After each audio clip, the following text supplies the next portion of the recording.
স্ত্রীর কোলে মাথা রেখে কোরআন তেলাওয়াত করবেন, পারবেন না? কষ্ট হবে? স্ত্রীর কোলে মাথা রেখে কোরআন তেলাওয়াত করবেন, এটা সুন্নাহ। আল্লাহ রাসূল সাল্লাল্লাহু আলাইহি সাল্লাম আম্মা জান আয়েশা রাদিয়াল্লাহু তাআলা আনহার কোলে মাথা রেখে কোরআন তেলাওয়াত করতেন। আম্মা জান আয়েশা রাদিয়াল্লাহু তাআলা আনহা বলেন, কানা রাসূলুল্লাহ সাল্লাল্লাহু আলাইহি ওয়াসাল্লাম ইয়াকরাউল কুরআন ওয়া রা'সুহু ফি হাজরি ওয়া আনা হায়েদ। আমার মাসিক চলা অবস্থায়, মেনস্ট্রুয়েশনাল পিরিয়ড চলা অবস্থায় আমার কোলে মাথা রেখে বিশ্বনবী কোরআন তেলাওয়াত করেছেন, আর আমি শুনেছি। চিল্লায় পড়েন সুবহানাল্লাহ। ঘরে শান্তি নাই, কারণ কোরআন তেলাওয়াত নাই। তো কোরআনের তেলাওয়াতও নাই, শান্তিও নাই। আল্লাহর হাবিব সাল্লাল্লাহু আলাইহি ওয়াসাল্লাম বলেছেন, সহিহ মুসলিমের হাদিস, লা তাজআলু বুয়ুতাকুম মাকাবিরা, তোমরা তোমাদের ঘরটারে গোরস্থান বানিয়ে রেখো না।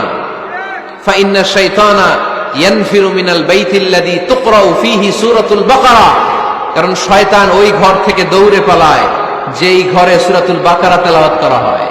সুবহানাল্লাহ পড়েন। এজন্য ঘর উদ্বোধনের সময় কোন সূরা পড়তে হয়? সূরা বাকারা। চিল্লায় পড়েন কোন সূরা? আওয়াজ করে পড়েন কোন সূরা? নতুন ঘর করছেন, নতুন দোকান করছেন, নতুন ফ্ল্যাট কিনেছেন, কোন সূরা পড়বেন? সূরাতুল বাকারা। শয়তান ওই ঘরে থাকে না। সহিহ মুসলিমের আরেকটা হাদিসে আল্লাহ রাসূল সাল্লাল্লাহু আলাইহি ওয়াসাল্লাম বলেছেন, ইকরাউ সূরাতাল বাকারা, তোমরা সূরা বাকারা তেলাওয়াত করো। ফা ইন্না আখযাহা বারাকা, যে সূরা বাকারা পড়ে আল্লাহ তাআলা ওই ঘরটায় বরকত দেয়।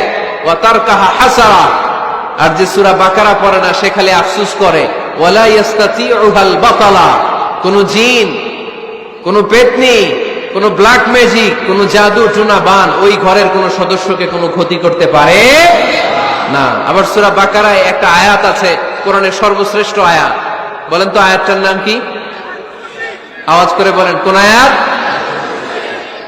আল্লাহর হাবিব সাল্লাল্লাহু আলাইহি ওয়াসাল্লাম বললেন, মান ক্বারা আয়াতাল কুরসি দুবুরা কুল্লি সালাতিন মাকতুবা, প্রত্যেক ফরজ সালাতের পরে যে ব্যক্তি আয়াতুল কুরসি পড়বে তার জান্নাতে যাওয়ার ব্যাপারে আর কোনো বাধা থাকবে না।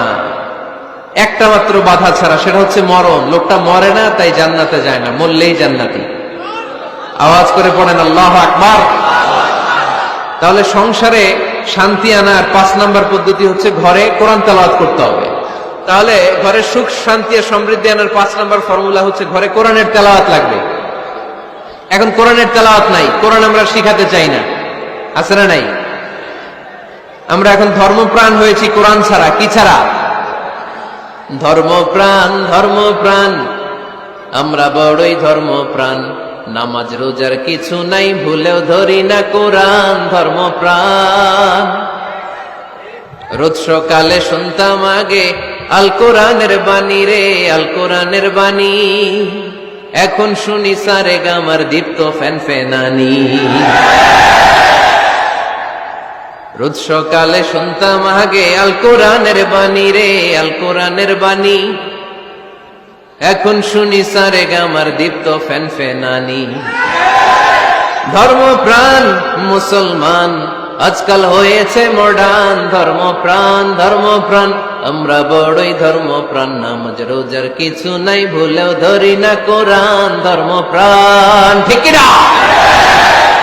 প্রতিদিন কোরআন শিখায় যে তার পকেট যায় ফাঁকা রে, তার পকেট যায় ফাঁকা। সপ্তাহে 2 দিন গান শিখায় যে নেয় তো 1000 টাকা। ধর্মপ্রাণ মুসলমান আজকাল হয়েছে মডার্ন। ধর্মপ্রাণ, ধর্মপ্রাণ, আমরা বড়ই ধর্মপ্রাণ। নামাজ রোজার কিছু নাই, ভুলেও ধরি না কোরআন। ধর্মপ্রাণ। এরকম ধর্মপ্রাণ আমরা কেউ হতে চাই? প্রতিদিন ফজরের পরে আমার ঘর থেকে কোরআন তেলাওয়াত হোক, আমরা চাই কি চাই না? ঘরে সুখ সমৃদ্ধি আর শান্তি আসার মাধ্যম হচ্ছে কোরআন তেলাওয়াত করা। ঘরে কোরআন তেলাওয়াত বাড়ায় দেন, ঘরে শান্তি বাড়ায় দিবে কে? কয়টা গেল? হ্যাঁ, 5টা না? শুনতেছে তোমার সাল। 6 নাম্বার হচ্ছে মাঝে মাঝে বেড়াতে যাবেন, ভাবিরে নিয়ে বেড়াতে যাবেন। পারা যাবে? জি হয়। এই যে আপনাদের এখানে জাফলং আছে না? জাফলং আর কি আছে সিলেটে? মাধবকুণ্ড আর হাকামুখী। সবচেয়ে বড় হাওর বাংলাদেশে। আমি গিয়েছিলাম একবার। এই হাকালুকিতে যে দুজন হারায় যাবেন, দুইজন দুই দিকে, পারা যাবে? যাবেন। আল্লাহ রাসূল সাল্লাল্লাহু আলাইহি ওয়াসাল্লাম যেতেন, স্ত্রীদেরকে নিয়ে মরুভূমিতে বেড়াতে যেতেন, আউটিং এ যান, মাঝে মাঝে ফ্যামিলি ট্যুরে যান। কুল সিরু ফিল আরদ সুম্মা আনজুরু কাইফা কানা আকিবাতুল মুকাজ্জিবিন। জমিনে ঘুরে বেড়াও আর দেখো মিথ্যাবাদীরা পৃথিবীতে কি করেছে আর তাদের সাথে আমি কি আচরণ করেছি, ঠিক কিনা? সুযোগ হলে মিশরে যান, ফেরাউনের লাশ দেখে আসেন। কারুনের বাড়িতে যান, ধ্বংসস্তূপ দেখে আসেন। পারলে জর্ডানে যান, মৃত সাগর দেখে আসেন। সমকামিতার কারণে লূত আলাইহিস সালামের কওমের লোকদেরকে আল্লাহ জমিন থেকে উঠে একটা আঘাত করেছেন জমিনে। ফাজআলনা আলিয়াহা সাফিলাহা, জমিনের উপরের মাটিকে আমি নিচে ঢুকিয়েছি, নিচের মাটিকে আমি উপরে ঢুকিয়েছি। উপর থেকে শিলা আর প্রস্তর বৃষ্টি নাজিল করে পুরো জমিনটারে আমি মেসাকার করে দিয়েছি।